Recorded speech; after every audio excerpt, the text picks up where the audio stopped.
everyone, Kate here, and today I'll be showing you how to create cornstarch jewelry as per a 1916 recipe. Now this recipe only requires 3 cheap ingredients that you can probably find in your own kitchen cupboard. This would be a great craft to try out with kids or just fun as a rainy day experiment. The recipe is as follows.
Now, the color tends to lighten a fair bit as the beads dry, so you might end up with a different final shade than expected. I actually wasn't a big fan of the gray, I was going for more of a light blue, so I made a second batch using some turquoise eyeshadow, which faded to this lovely pastel shade. I was also a bit more careful to get these perfectly round, as some of my first batch were a little lopsided. I also experimented by making some pendants using cat-shaped cookie cutters. If made larger, I think these would make adorable Christmas ornaments. Except maybe without the bead eyes? That turned out a bit creepier than expected. Once they've hardened, you can smooth away any rough edges with a bit of sandpaper.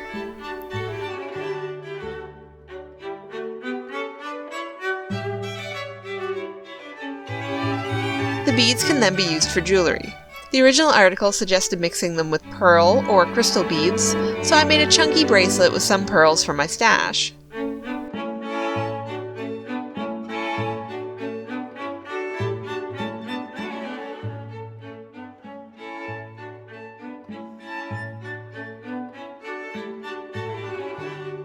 For the pendant, I simply strung it on a chain.